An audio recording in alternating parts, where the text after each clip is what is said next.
Kevin Frazier, the host, was getting on my last nerve, okay? He was getting on my last nerve, okay? He was really aggravating me this episode. But anyway, y'all, I'm Nadia. We getting into the part 2 of the reunion, y'all. Let's go.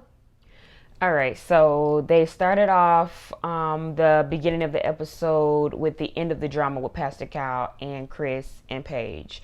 And they get him calmed down again, and they all sit down and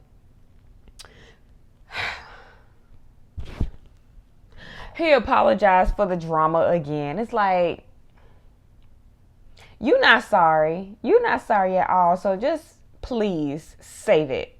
Save the script. So he makes it a point to kind of say that he doesn't have an issue with accepting constructive criticism, which we all know is a lie. We all know it's a lie, because anybody who got on there who was trying to give him some sane advice, he bucked up against them. We saw that over and over again, okay? So, the host, Kevin Frazier, at the end, near the end of their sit down, he kind of asked them and confirmed, like, y'all still get a divorce, right? Like, we got to make sure that y'all really finna get a divorce and not finna try to stick this through, because it's a dud. It's a dud. It's not gonna work. It's not gonna work. So, it's like the whole spiel page, like, oh, I feel robbed of my experience and all of this, and what we've heard her say over and over and over and over again. So what really got me was Paige's friend came on. Her friend came on and was basically like, I really don't see how she sat through all of this. I know my friend, she's not doing okay. She has a lot to heal from after this. Chris has caused a lot of damage to my friend.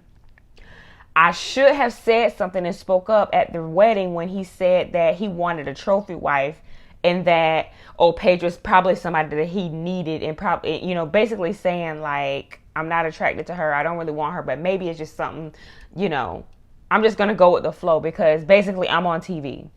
That she didn't say that, but that's what I picked up from it. Okay. So she was revved up. She was like, look, like, he better be lucky. He better be lucky, I bit my tongue, because baby, it would have been on and popping. I would have gave you a piece of my mind. That's what sis came on there and said regarding her friend, okay? So you need a friend like that. A friend that's going to speak up for you when you too scared, or you too, whatever the case may be, to speak up for yourself in situations like this. Paige is playing coy and I'm classy and I'm reserved, but at a certain point, girl, all of that has to be set aside, and you gotta put your foot down and demand some respect. All the classy, cute shit, that's cool, but at the end of the day, you have to let people know how to treat you.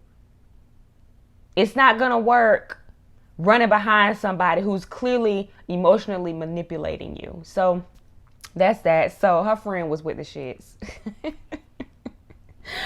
It was funny. She was like, the Lord was working with me. And I'm like, yeah, girl, because that's a lot. That's a lot. And that's hard to see somebody, a friend or a family member, going through something like that, and it's nothing that you could truly do about it. But she said, let me catch you on the streets. So, yeah, she got a good, honest friend. And, that was that with the Paige and Chris. So next we're going to get into Haley and Jacob. Y'all, so with Haley and Jacob, it was the first time they had seen each other since decision day. And you can tell it was very cold. You can tell they had not spoken to each other. It was just, ooh, y'all, my lash. Girl, I just popped these on real quick, y'all, so I wouldn't have bald-headed eyelids for the video. But anyway, so you could just tell, you could feel the distance, you could see the distance. It was just, it is what it is. It's not new with Haley and Jacob. We all knew that, they weren't really going to match. They weren't going to mesh.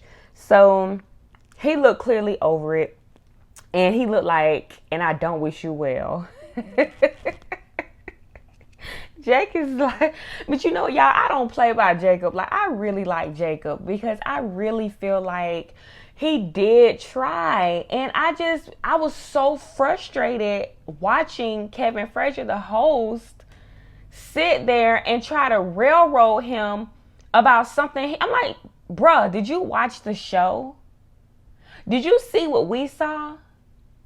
Because it seemed like every time Jacob, wanted to hold her hand or hug her or anything of closeness or try to get close to her or, do things like that, she was like, I don't want to hold hands. I don't want to hug. I don't want this. I don't want that. Haley was not ready to, it's like Chris and Haley, they give me the same tease. Like, they weren't ready to be married at all. Like, was it just for TV? Like, what was it? Because how do you sign up for a whole show to be legally binded? Legally binded, y'all, to somebody on national TV so everybody can watch it to critique you. And you don't want nobody to touch you. You don't want to hold nobody's hand. You don't want to, it's like, it's all for show. And what really brought light to me, what Jacob kept saying, he was like, because the host was like, oh, I'm tired of you guys keep saying that. I'm tired of you saying that, or she's not attracted to me. If somebody not attracted to me, I am not about to keep trying hitting a brick wall. He was like, Jacob was like, when the cameras were off, he ain't see Haley. And when the camera's rolling, there she go. Now you tell me, what was he supposed to do in that situation? And, I get the whole, he was quirky, he didn't have swag, and, that is a factor when it comes to attraction and with women. However, I do feel that it could get into a real sticky situation if you forcing yourself on somebody and they don't want to be forced up on. They don't want to be pushed up on. Because then we got a different case. Hello? We got a different case on our hands. So let's be real. Let's have common sense about the situation. And I just don't feel like, Kevin Frazier or Pastor Kyle really gave Jacob that grace with that. And it took Dr. Pepper and towards the end, and we're going to kind of hop on that. It took Dr. Pepper and Dr. Viviana to kind of stick up for him, So Jacob basically was like, when they went back into their regular lives, he needed some downtime. He needed some time to recoup, and Haley was like, oh, I went back to my regular schedule. Girl, you was playing. Let's just call a spade a spade. Let's just call it what it was. You got there, you didn't like him, and then, you thought by sleeping with him that might have changed something. And anybody who's mature enough emotionally know that sex don't solve shit. Look at Paige and Chris. They had sex a bunch of times, and apparently it was good for them to keep doing it. That ain't save anything. Are they together? So, come on now. We got to make it make sense here. So, that's that. So, Haley just had all these negative things to say, as usual. Nothing really right. And, Jacob was like, you're not going to play on my intelligence like this. You're not going to keep saying and not giving me credit for sticking it through these whole 8 weeks when I was right there. Like, she was lying to me. I don't want to call her no liar, but on the show, she was a liar. She was lying her ass off. Period. Because anybody who don't want to try with you, they would have did what Chris did. They wouldn't have moved in with you. They would have had a whole situation outside of you. You get what I'm saying? But Jacob stayed. He stuck it out. So she was on that bullshit, y'all. She really was on that bull. And it's just like,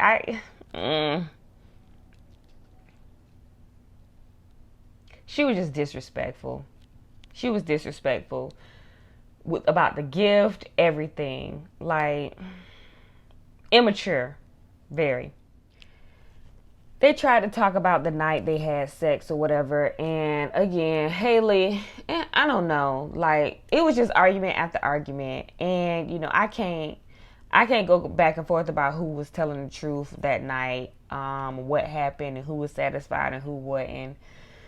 Because it gets sticky when it comes to the bedroom talk, what people do under the sheets. People will lie like no end to save themselves. You get what I'm saying? So that's that. So anyway, the gentleman's circle. Let me be careful with that, y'all. But anyway, so the gentleman's circle or whatever. That's what I'm gonna call it. They got together and they talked about the situation or all of their situations with the host. And Chris wasn't there. And what got me was when Kevin asked them about how they felt about Chris not being there, and Vinny was like, "Oh, I understand both sides." And I'm like, "You do,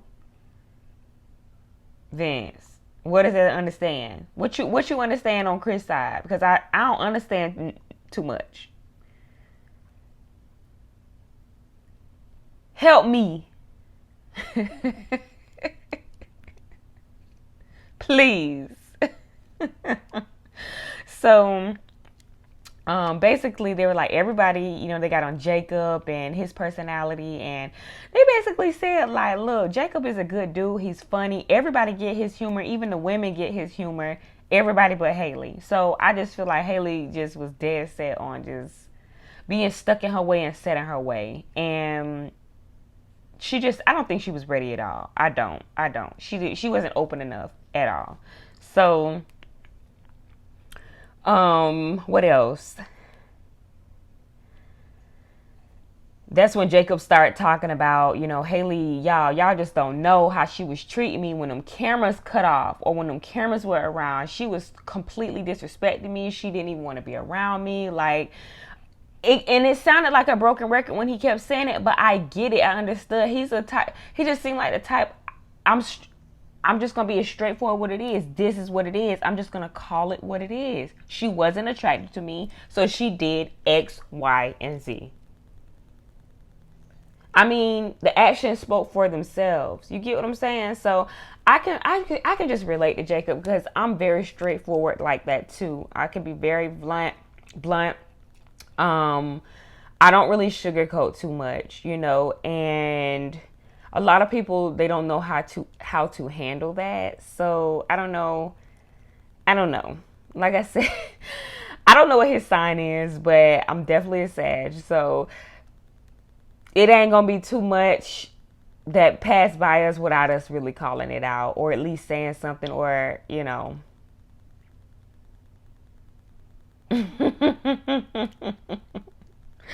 So anyway, yeah. They discussed the night in question that Haley and Jacob kind of fought about initially, about and everybody confirmed that it really was a girls' night out. It's just the guys kind of trickled down there, and the Kevin kind of put Jacob on blast again and was trying to kind of shame him. Was like, oh, well, how do you feel about that? And he was like, I still feel the same way. She should have called me and let me know, period. Like, how is that hard to understand? So anyway, they talked about Eric and how with Eric and Vince, how Chris bucked up against their wives and how he didn't like it. And that was that with that. So I do want to point out, Vince, he look good in his little suit now. He look good in his suit. He does dress very well. I will give him that. So I do feel like him in that they're aesthetically pleasing together, if that makes sense. Brianna and Vince, they look good together. So anyway, yeah. So we're gonna get into how the experts and what the experts felt about the situation. So basically, they was like, look, this was the most stressful season we've ever had. And Pastor Cal, he basically was like, oh, he said that oh, I was happy with most of the matches or whatever, and then he had to retract those statements by saying, well, not with Haley and Jacob, and oh, well, not with Paige and Chris. And I'm like, yeah. That wasn't looking too hot. That wasn't looking too hot. And Chris and Paige situation was enough to fuck up the whole season. So, you know, it is what it is. You know, they don't want to take the rap for everything, which they can't. They shouldn't take the rap for everything, because it's not like they married each other, you know. So whatever.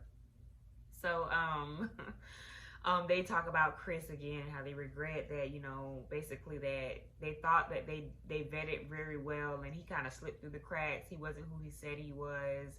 They initially liked him, but he turned out to be, again, a dud. So yeah, they said that they hoped that with Haley and Jacob that opposites, you know, would attract, but that didn't work with their case.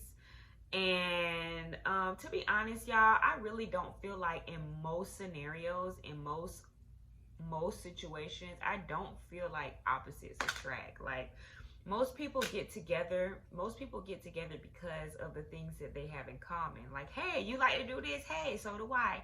Hey, you clean up this way? Hey, so do I. Hey, you this? Oh, so do I. Or, oh, I come from this religious background. Oh, so do I. Like, you meet people who, you know, most people, you know, they get together with their coworkers. You know what they have in common? They have our jobs. That's what we have in common. Or we go to church together. That's what we have in common. Or we go to the same, you know, grocery stores on the same day. That's what we have in common. So I feel like on a larger scale, most people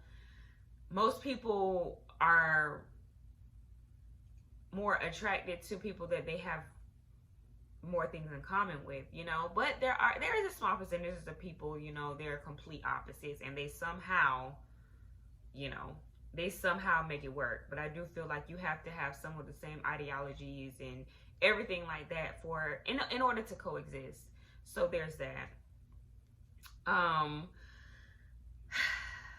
Dr. Pepper and Dr. Viviana really stuck up for Jacob, because Pastor Cal and Kevin Frazier was still hell-bent on, oh, well, if he would have had more swag, or if he would have just chilled out a little bit. And I'm like, you can't get no more chiller than Jacob.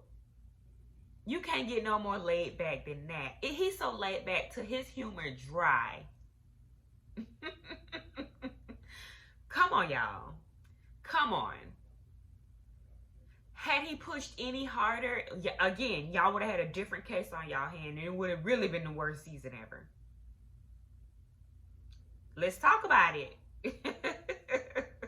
So, you know, and I hate to take it there, but again, we got to bring it back down to what makes sense in real life. What's realistic? So I can understand you know, putting that swag and that dapper on, or, you know, it's a long-term relationship. You guys have known each other, you've been together, and you just, like, you know, you're not attracted to one another, so you got to kind of work and, you know, be more romantic and do all these things to get back connected. But these are complete strangers. They do not have that type of loyalty, or that type of what's the word? They just don't have it in them to fight that hard off of a stranger when somebody's telling you that they're off bat not attracted to you. Y'all get what I'm saying? I think I explained that okay. But yeah, so I just don't feel like they were being realistic. And, you know, I feel like, again, like what they said, Haley is very cold. She's very cold. You can't say, you know, she was just, I don't know, y'all. I don't know, but she could at least held the boy hand. Like, come on now, it don't hurt to hold nobody's hand, especially somebody you're married to. Like, hold his hand. Like, so yeah, and it's a sign of, to me, it's a sign to me that she wasn't ready, because, or just emotionally just unavailable, because she's so turned off so easily. Like, he could do one little thing or say one little thing, and she turned all the way off. Girl, good night. Good night. So, yeah. So anyway, at the end of it all, the couples came together, and then the host, brought them all together, and they kind of recounted all the things that happened, through the season. And then they go, here's, what's the girl name? Virginia lying about saying, oh, well, I didn't mean literally sleep on my friend's couch. I just want to know if it happened, I could. Girls, stop playing games. Stop playing games. Like, quit all this hypothetical shit. She's notorious for all that hypothetical stuff, running herself in. It's like a roller coaster for no reason. But anyway, I really don't care to get into all the couples, like, and talk about and recount everything that kind of happened towards the end. I just kind of just really wanted to know, like, where the couple stood as of that part, the reunion part 2. So I do know they said the new season of Married at First Sight starts in like July or something. So we're gonna see. We're definitely gonna see, how that pans out. I don't know if this is the only part 2 or if a part 3. If it's a part 3, y'all will see me back. If it's not a part 3, then y'all might see me back doing something else. I might do a little bit of healthcare, a little bit of just talk a little bit about the medical field and jobs in the medical field, the hospital jobs, and all of those things, because that is a part of that's my career. That's my real career. You get what I'm saying? So I might get into that, and then I'm probably going to get into the whole new season of Married at First Sight in July when it comes. But anyway, you guys drop it in the comments. Let me know what y'all thought about this part 2 reunion. Like, comment, and subscribe. And thank you guys for watching. Bye.